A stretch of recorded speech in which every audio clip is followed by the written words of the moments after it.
have any type, and use the Q&A box for content-related questions. The topic of this session will be the application and selection process, not info about the actual programs or experience of serving with NCCC. The target audience for this session is young people who have already decided to apply and are looking for tips on the process. So let's begin with the poll. Have you attended another AmeriCorps NCCC virtual event?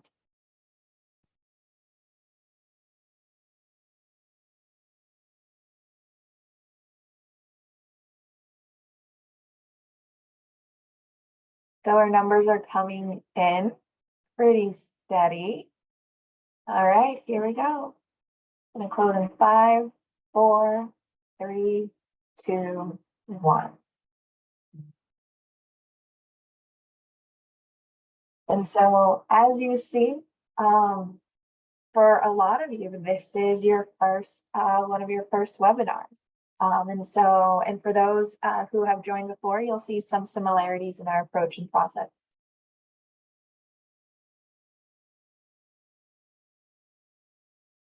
So why NCCC? I personally don't think that there is an experience quite like the NCCC program. And I say this having served in it as a member and a TL years ago.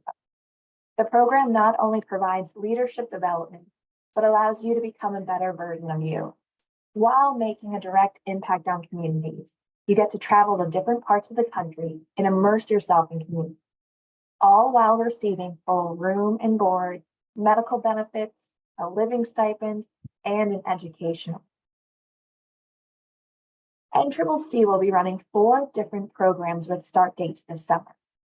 Please note that the deadline to apply to serve as a team leader for this summer for any of these programs has passed, but we are currently accepting fall applications for the traditional Corps member in team leader role. Traditional Corps teams work with project partners in the field, such as nonprofits, local, state, or federal government agencies, NGOs, faith-based organizations, tribal groups, and more. Types of projects include working in national parks, building homes with Habitat for Humanity, responding to disasters, and more. The possibilities are endless, so flexibility and open-mindedness are key. FEMA Corps teams work directly with the Federal Emergency Management Agency on disaster-related projects. The work is more administrative and could include helping connect disaster survivors with their benefits, managing warehouses of supplies, preparing disaster response plans, and more. FEMA Corps is also a possible pathway to employment in the field of emergency management with FEMA itself, as FEMA hires many of the FEMA Corps alumni. We also have a winter start date for FEMA Corps. Summer of Service is a simplified version of our other programs on a shortened time frame. Members will serve on one project during their 2 to 3 month service term that could focus on environmental stewardship and/or climate change mitigation, affordable housing, or serving where the need is the greatest. Members will be able to indicate a preference for the type of project they are most interested in, but we cannot guarantee that you'll be placed on that project type.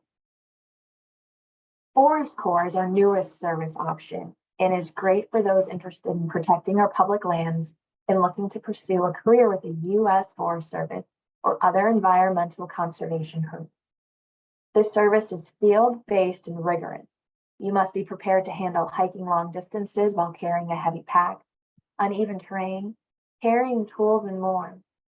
Projects could include wildfire risk mitigation, reforestation, conservation, and resource management.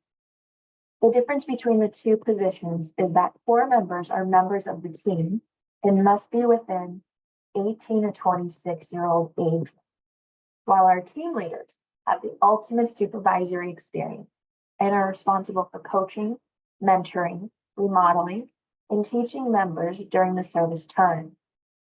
Team leaders also manage the team budget and submit data and paper. So now for another poll.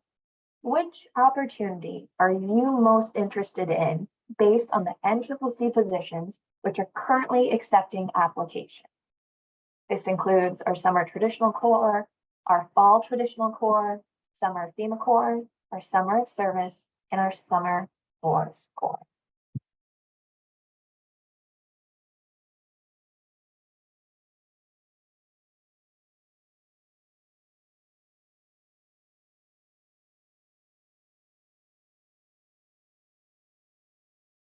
Okay, so close in 5, 4, 3, 2, 1.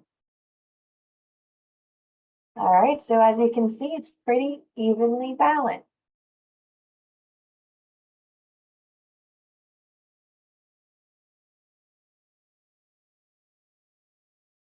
So who do we look for? NCCC does not have an education requirement or a minimum amount of work or service experience. However, your application is an opportunity to demonstrate your understanding of the program, your interest in serving, and why you think you would be a good. The application is pretty basic with regard to the information that we're asking, especially compared to other programs or jobs you may have applied for. That said, we do want to be thorough so that we can select the individuals that are going to be the best fit for the program.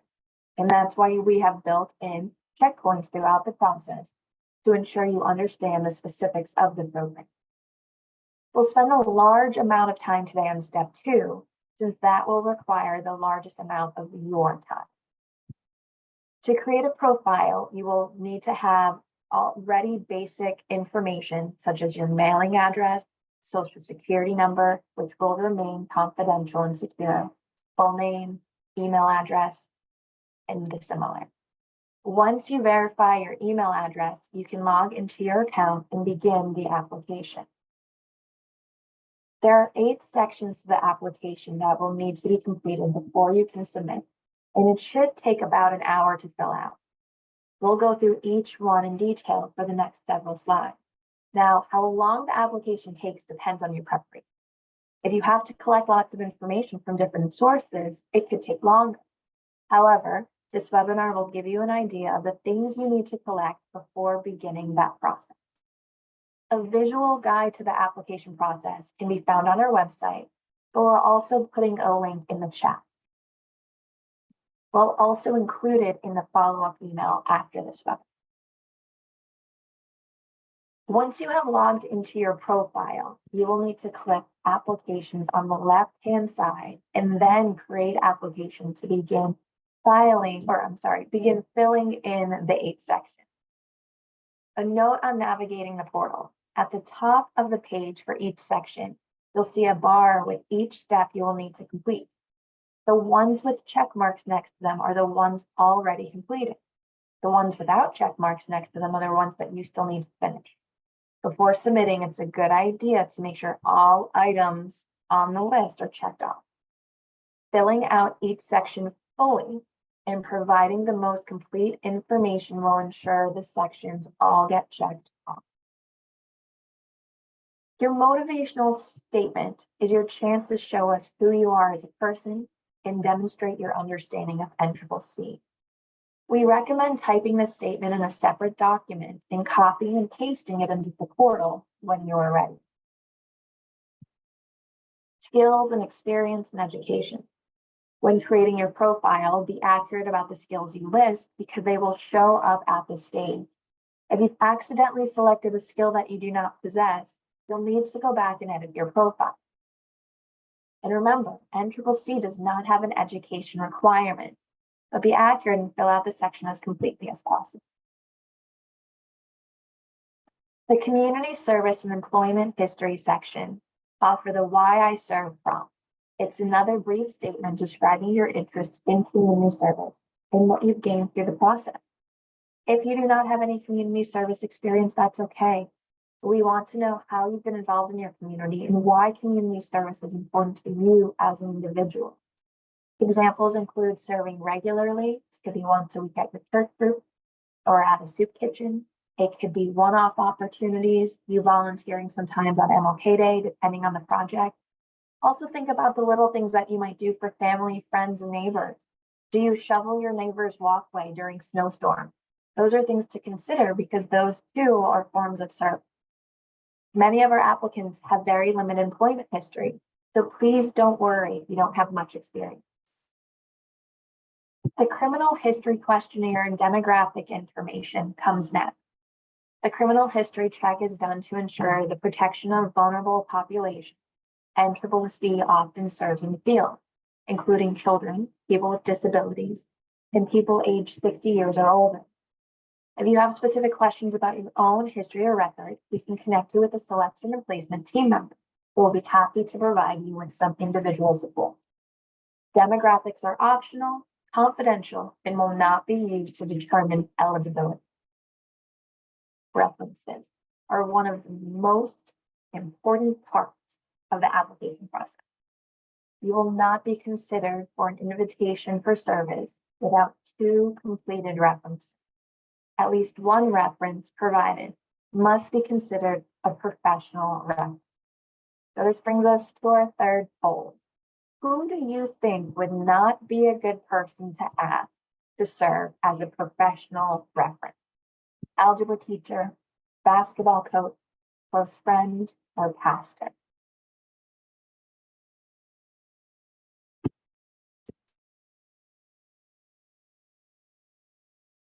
All right, we'll close in 5, 4, 3, 2, 1. All right, well done, group. Close friend, right? Personal reference, excellent. But when it comes to that professional reference, a past teacher, a past coach, a pastor, someone you used to work for, individuals or families that you babysat for, all of these would be great professional references. Again, be sure to select people who know you in a professional capacity for at least one of the references on your application. Options on the left are the all great people to ask. You'll need to make sure that you have updated and accurate contact for these references. Email is how we reach out to them, so that's especially important. It's also a good idea to give your references a heads up ahead of time by sending them a personal note or an email. So when you do this, be sure to share some information with them about the program so they're able to prepare. As someone who is frequently asked to complete references for others, and I did one this morning, knowing the role that they're applying for and why they are interested in it and the skills that they are needed for that role allow me to be articulate and advocate for those individuals as much as possible in my reference. So we encourage you to do the same. If looking on AmeriCorps.gov/NCCC, you'll select the In This Section tab and then select Join AmeriCorps NCCC. You'll scroll down to a red button, search AmeriCorps NCCC Opportunities under Search and Apply to AmeriCorps NCCC section. It's a good idea to bookmark the listing that you would like to apply for before starting on that application.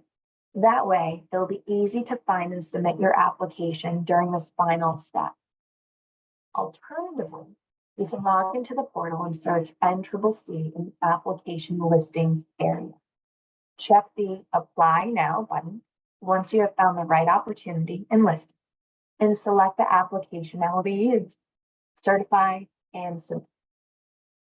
Your references do not need to be complete at this stage, just a tap. You can still submit your application if your references have not yet completed their forms, as long as you have included their contact information. However, the sooner they fill out the form, the sooner we can assess your application. That's another good reason why to let them know you're going to be using them as a reference so they can get on that sooner than later. You will receive updates if your references need to be updated or changed or have not completed their forms yet, so you can remind them along the way. Once you submit, don't go away. Make sure you're checking your email regularly so you can respond to the next steps in a timely manner. Also ensure your contact information is always up to date, especially if you're in college or have a temporary email. This way we can always contact you. Eligibility. You will receive 2 emails during this stage. one to prompt the questionnaire completion, and one to confirm assessment. The eligibility questionnaire is used to make sure applicants know what the requirements for serving are and what you will experience. You can complete the step via phone, email, or snail mail. Just make sure your permanent address and other contact information is correct. Once you have completed the eligibility questionnaire, you'll need to make sure your references complete their forms before we can assess. It's a good time to remind them at this stage. Our team will also remind you if you have not yet completed them so you can reach out. If invited to serve, you'll be assigned to one of our 4 regional campuses. You'll need to officially accept the invitation in the My AmeriCorps portal in order to begin serving, and our team will send you reminders. If you're placed on the wait list, you'll still need to complete the clearance process so we can offer you a position when the time comes. Waitlisted applicants will be invited to serve depending on space and if they've submitted the required clearance paperwork. And then we'll notify attendees that they will be notified of, and you will be notified in the decision making either way. Team leader applicants are required to complete some additional questions so we can get an idea of your leadership experience. This process is slightly different for the TL. Headquarters will review your application first to determine whether it's complete and ready for campus review. Our regional campuses will review completed applications and then reach out to select applicants directly to set up phone interviews. Please be on the lookout for communication directly from our regional staff if you're applying for a team leader position. It is very important for you to set up your fingerprint appointment and complete these documents throughout the legal clearance and health assessment process. And it's important that you do this as soon as possible after being invited to serve. The deadline will be sent to you in your information packet. You want to read carefully and follow all instructions. AmeriCorps NCCC partners with Fieldprint to provide fingerprinting services to all applicants. If you are invited, you will receive instructions on how to schedule an appointment with Fieldprint to get printed. The clearance process should take 4 to 6 weeks. Be sure to check your email, response to calls while you're waiting for the clearance. Responsiveness is key. As for the medical history form, this form will be sent to you via email, and you'll fill it out online in a secure Microsoft Forms page. This is your opportunity to disclose any medical condition that you may have that you feel could affect service. The more information we can provide, the better prepared your assigned campus will be to make sure you are set up for success on day 1. Our team is available to discuss any questions or concerns you have along the way, so please do not hesitate to reach out during this step so we can support you. All 4 invitees will need to submit an electronic US4 service health screening questionnaire to the US4 service. Based on the responses to the medical questions, US4 service will require some invitees to visit a medical provider to get an in-person medical exam or get medically cleared. The US4 service will pay for this medical provider visit. And due to the security clearances needed to work with FEMA in the US4 service, FEMA Corps and Forest Corps candidates are required to fill out 3 additional forms. These include an authorization to obtain a consumer credit card, privacy waiver, and a declaration for federal employment. NCCC is not employment, but this is the name of the form that you will need to fill out. A guide will be provided on how to fill out these additional forms. Now, preparing for service. Congratulations on making it to the final stage of the process. Before you begin, you will receive some additional information via email. You'll need to fill out some final forms, and there'll be some links and additional documents to review, which we highly recommend you read through before arrival. You want to know what you're getting yourself into. You'll also get an email with a link to complete an optional onboarding training. You can check your cohort's Facebook page and begin connecting with your fellow AmeriCorps members. And our member support specialist will work with you to make travel arrangements 1 to 2 weeks prior to departure. So this slide contains our common totals. So when creating a profile, you must provide your zip code and 4 digits. You can use the USPS lookup tool to be able to find those. Many applicants are disqualified because they do not complete their eligibility questionnaire. Be on the lookout for instructions on this step within 1 week of submitting your application and be ready to take action shortly after. The health assessment and legal clearance process can be confusing for some. Be sure to fill out these forms completely, pay attention to deadlines, and don't forget your signature. So this brings us to our 4th goal. Which of the following should you keep in mind as you move through the application and selection process?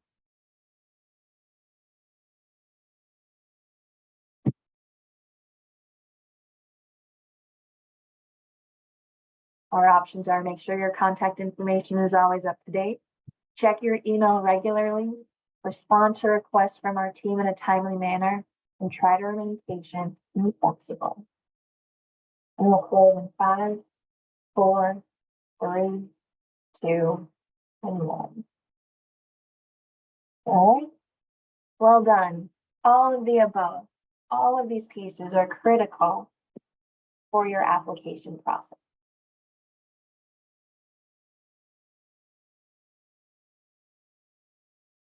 We want you to stay connected on social media. We're also available to answer questions on phone or email. And so this moves us into the Q&A portion of our presentation. And so if you want to go ahead and drop questions into the chat, and our panelists are going to start to answer the questions that you've already plugged in.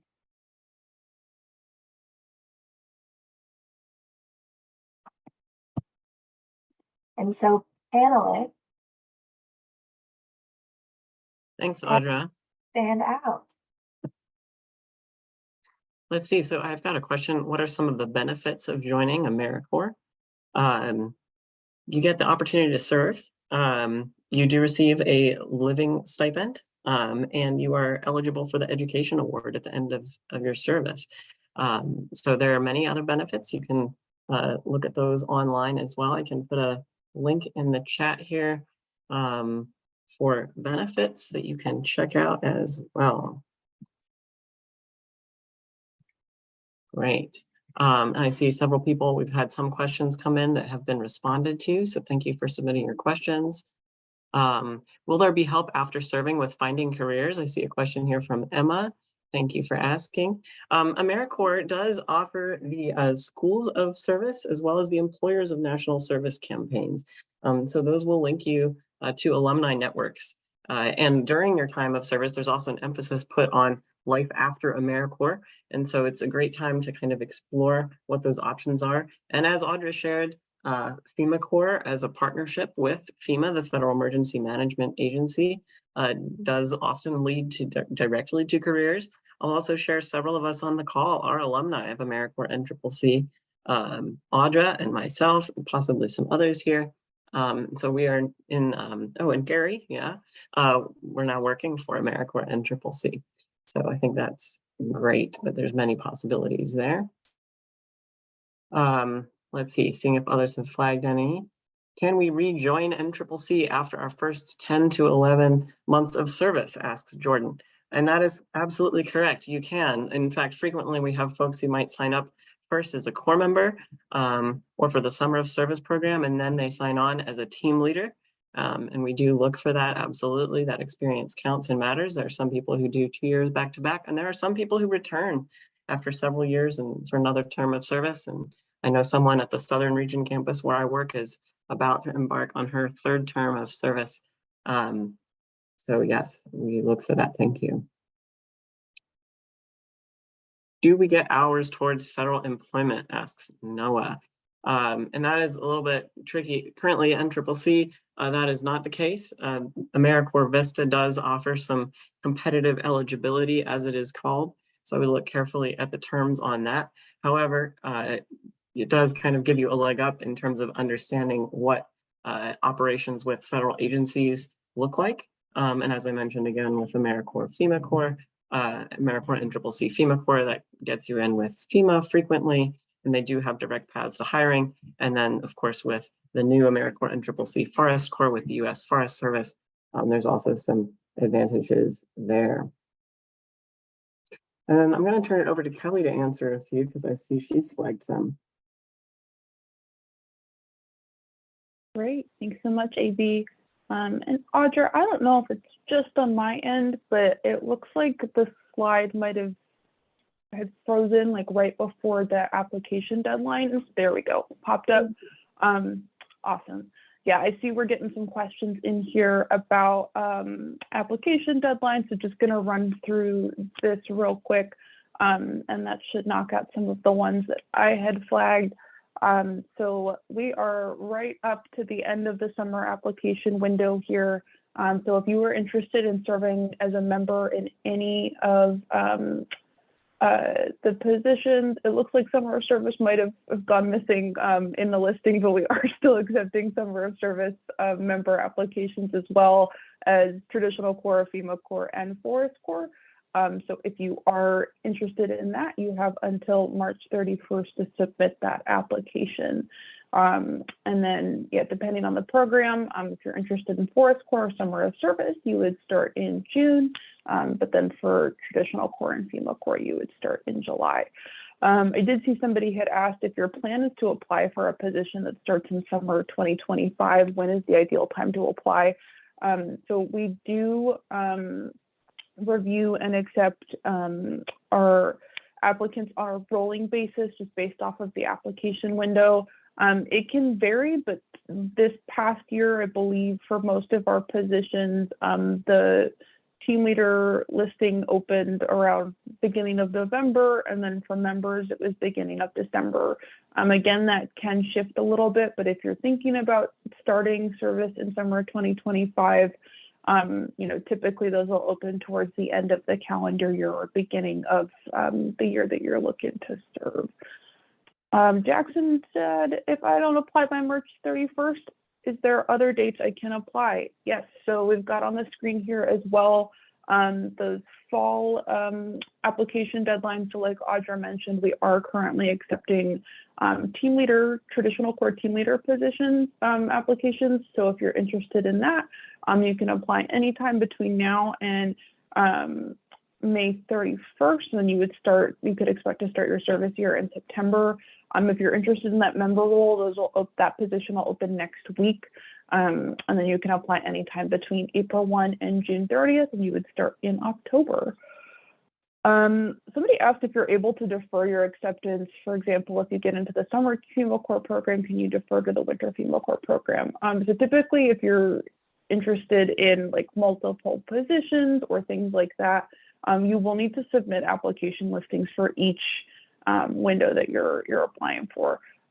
So just keep that in mind as you're kind of moving through there. Somebody asked if I just turned 28, am I no longer eligible? While you're not eligible for our member position, you are eligible for our team leader position as long as you meet all of the other eligibility requirements. So for that team leader role, you just have to be at least 18. There's no upper age limit to apply for that. So if you're interested in that, please feel free to apply. Liliana asks, when will we find out if we've been accepted for 2024 summer of service? Yeah, so we are reviewing and accepting applications on a rolling basis. So I believe our selection and placement team will wrap up sending out invites by the middle end of April. I think by the April 25th, folks should know either way. But if you do have any questions, we can drop the link to the email address in the chat here. It's just ANCCC@AmeriCorps.gov. That goes perfect. Thank you, AB. That goes directly to our selection and placement team, so they can help with any specific questions that you might have pertaining to your application. Somebody asked, if you do the summer start for FEMA Corps, do you get a break during Christmas time? So yeah, typically members will receive a break around the holidays, so that, yeah, typically like Christmas, New Year time frame. So you can expect that as well. You'll also receive a couple personal days that you can use, as well as what are called Life After AmeriCorps days. So if you're, applying to school or jobs or taking some tests or want to do a college visit, whatever that may be, you'll have some of those days available to you as well. And then, yeah, just what is the age limit? So again, for members right now, it's between 18 to 26. And for that team leader role, it just have to be at least 18. I think those are all the questions I had flagged. I see Gary's got some that he would like to answer. So Gary, I'll pass it over to you. Thank you, Kelly. All right. My first question is about an application has been under review for 10 days and they haven't submitted references yet. If you have applied and you feel like your application has not moved forward yet, please feel free to email us at the ANCCC email. Summer is a very busy time for us, and we're trying to go through applications as efficiently as possible. So it's possible that we just haven't even gotten to yours or information has been lost in the mix. So please email us there. We can follow up with you individually about the status of your application and give you better guidance there.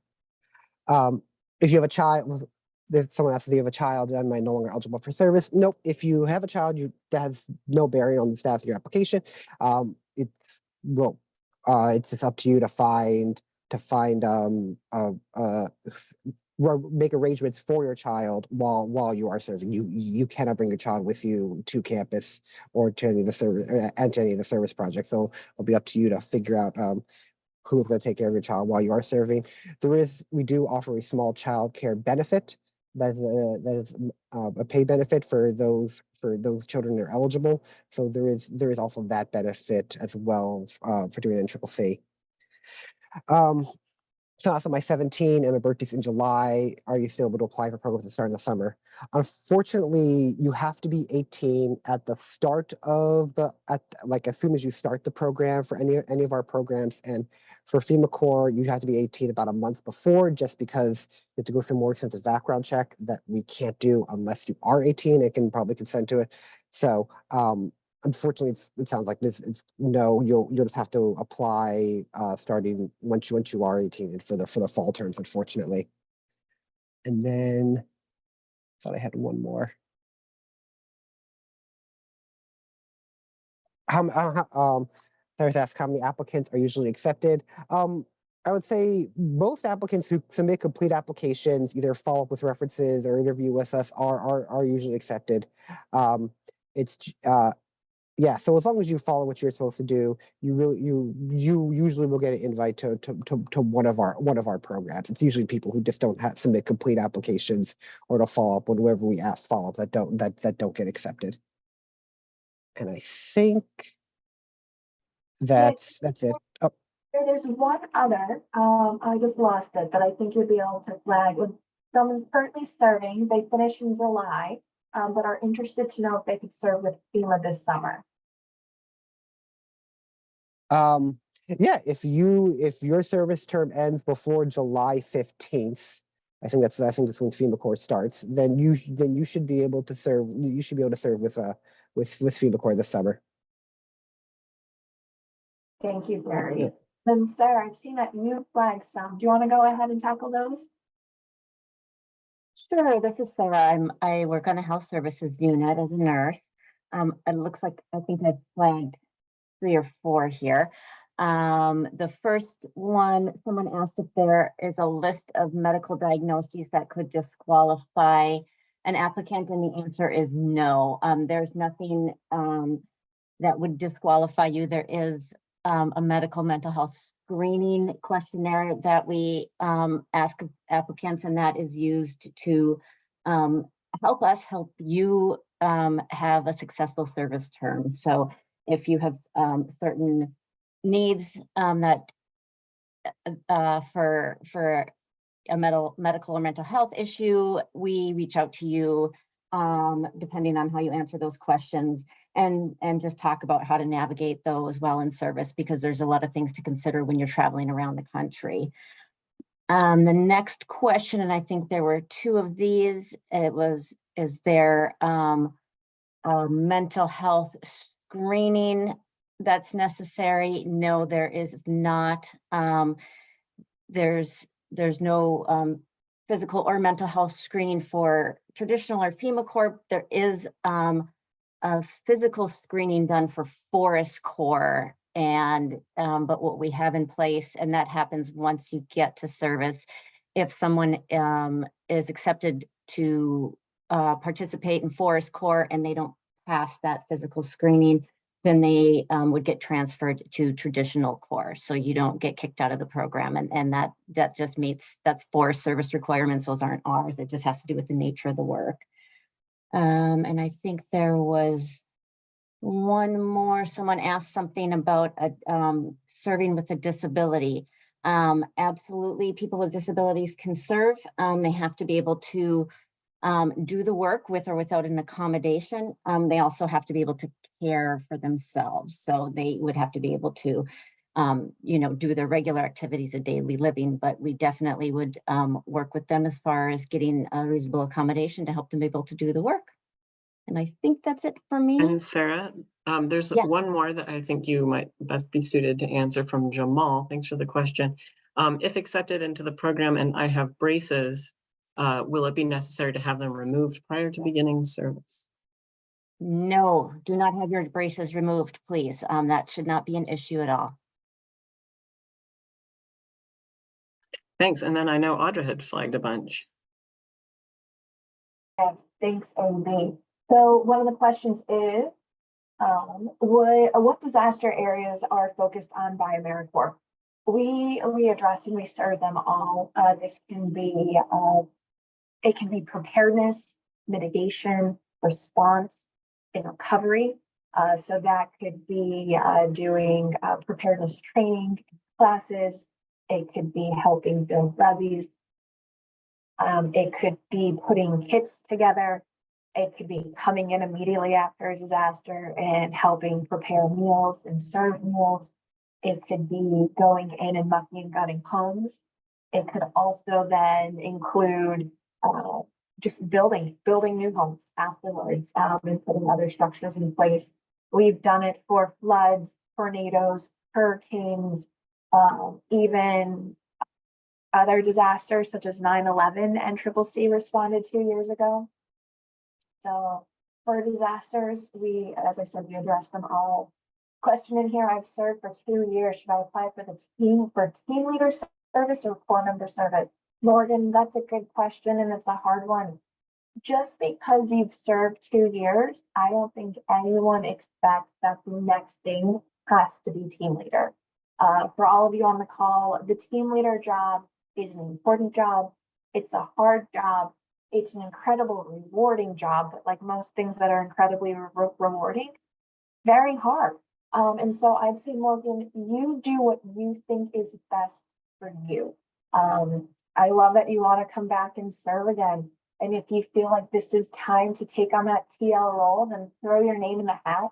Maybe what you do is you apply for both positions. And then as you go through the interview process, you're able to get a better sense of what it is that you would like. No, the question that was posted in here is leader positions are leadership positions mostly for previous members. And no, they are not. I can see how that can be assumed. There is beauty of fresh experiences and perspective. And so for anyone who's interested in applying for the TL role, we're looking for leadership experience, but that does not have to come from NCCC. If anything, we like a diverse group of team leaders because we don't want just one type of perspective or people to think that their previous year of service is exactly what their next year is going to be. So a fresh perspective is always a good thing. A question from Rui: if I'm accepted into the traditional corps for fall of 24, but decide to wait until 25, will that hurt your chances of being accepted when you reapply? No, it will not. It will not hurt your chances at all. We're assuming that you are making the best choice for yourself. In a team-based residential program, if it's not something that you can fully connect or commit to mind, body, and spirit, then it's not the best time for you. And so I think you considering that, but interested in the future is a very good thing. And again, it will not harm your chances at all. So Emma wants to work hands-on as well as connect with community members. What program would be best for this? NCCC sounds the most hands-on, but FEMA looks well connected as well. Emma, you're spot on with your assessment. NCCC will definitely get you the most hands-on work, working with others. Right, our Forest Corps will clearly get you some hands-on work too. That will be more environmentally heavy than working with community members. On the FEMA side, depending on someone's term of service and the disasters that happen that year, they might have more community interaction than not, but because it's because of the type of jobs and tasks that FEMA does, it will be the NCCC traditional program that gets you more hands-on work and exposures to community members. So where are the jobs located? How many hours a day would you work, and would you be able to go to college while working? So the jobs can be anywhere in the United States or territories. Communities identify their needs, ask for a team, submit an application, and if the team is placed with them, the team goes. The number of days you could, or the number of hours per day that you would work can range. We ask that project sponsors provide 40 to 45 hours of work a week for our members, but that does not include the outside responsibilities of team meetings, physical training, cleaning the housing, preparing meals, and all of that. So are you able to go to college while working? Some individuals might try to take some online classes while they're in our program. You wouldn't be able to do anything in person, but it's something that I would almost advise against or have someone do, knowing that we cannot guarantee you internet. With the different locations that you serve at, internet is Wi-Fi isn't always provided at housing. You might have it in your sponsor's office.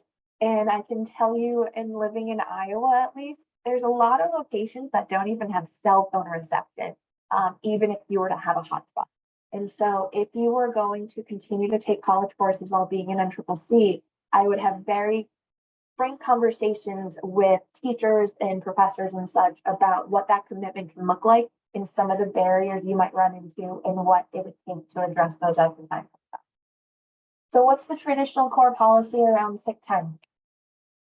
You can be sick and you take the time you need. However, you need 1,700 hours of service to graduate our full length, our full term program. And so that's where just the number of sick days can start to eat in some of those totals. Now, for some individuals, depending on what's going on health-wise or what's happening maybe with an injury, we also have medical leave. But there's however many of sick days as you need, but again, how it might impact those total hours is something that you'll always want to consider. Our most positions out of state or local. I think Noah's coming in from Texas. And so once you apply, you'll be assigned a campus, which will be in either Vicksburg, Mississippi, Vinton, Iowa, Aurora, Colorado, or Sacramento, California. And you could serve again any of our states or territories. You may end up having a project in Texas, but if you are looking at serving locally in Texas, I encourage you to check out national and state positions or VISTA positions. There are other branches of our AmeriCorps program, but that way you can pick the location that you would be serving with. And then, are any jobs available to work at home? You know, all of NCCC it's residential and team-based, so it's on site in the flesh the entire time. Okay.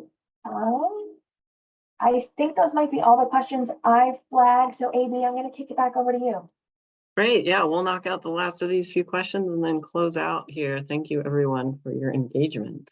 So Noah, you asked, can we take a week off for family summer vacation? As Audra mentioned, you do have some personal days you can use. What I always say is you would submit a leave request and then make sure that that is able to get approved. There are, of course, some critical times of the year that are that involve particular trainings and so on, but your unit leader would be the staff member making that determination. But typically members can take some time during their course of service. Living arrangements, Mackenzie's asking, can you share a bit about that? So typically when you're on a campus, you're in a dorm-like type of situation. Members are housed with others of the same gender, and we have questionnaires around that to gauge folks' gender identity. And then out on projects, your housing may range from volunteer housing to bunk houses to camping, to kind of disaster shelters, depending what program you're doing and what the specifics of the project are. Again, those are similarly gender divided, and occasionally you might have a housing location that has rooms for everyone, but that's pretty special. Let's see, Sean asked, what is training like in the traditional Corps? So a lot of our training kind of follows the same model. So team leaders come in and receive team leader training. So that of course includes, what that leadership looks like, what the paperwork pieces are that they're going to be expected to do, the NCCC mission and team building and the like. And then all of the Corps members arrive and we go into what we call Corps Training Institute. So that consists of things like personal safety, safety on the work site, some more team building, any of the particular roles and leadership opportunities that those Corps members may have on their teams, diversity in service. And of course, you may have more specialized training if you're going into NCCC FEMA Corps or NCCC Forest Corps. So everyone there at once, all together. And this kind of gets to one of these other questions. I'll be in my own group. We call them teams of 6 to 12 people in FEMA Corps, but then there are also other groups or teams on a campus. So yes, every campus has different units of members, and that's typically maybe somewhere around 80 people. And then those are divided into teams that are who you go out on the projects with. And then you will return for different periods of training throughout the course of your service. And then you'll all get to celebrate graduation again at the end of your service. And we, of course, encourage people to stay connected throughout the course of the program, so you can definitely have more friends than just those you're serving with. Where do AmeriCorps members usually stay, and how many people stay together? So you'll be traveling with your team. So again, 6 to 10 members. And you might stay as you're traveling in hotels and the like, but then once you're at a site, your housing would be identified as a, again, volunteer housing or camping. We have quite a variety of housing locations depending upon what our community partners can offer. And yes, you are allowed to bring personal belongings like a phone and computer, and you are issued a uniform. We do issue some rainwear and jackets and so on for heavy weather. We do recommend that people bring, layers to wear underneath for warmth, and you'll get any more information on that in your welcome packet. We encourage people to pack light, of course, because you'll be traveling a lot. And yes, you will be assigned to a region of service when you receive an offer. And that takes us to the end of our questions. So I want to thank everyone for joining us here today. Let's see, a reminder, we will be sending out the recording to all of you in our follow-up email. Please do complete our feedback survey. Stay connected with us on social media. We're also able to answer questions on the phone or via email. Again, that link is in the chat, ANCCC@AmeriCorps.gov. And yes, thank you all very much. Audra, any last words? No, thank you so much for your interest, and please reach out if you have any questions. Know that we have a full group of people here to support you to answer them. Thank you, everyone. Have a great day.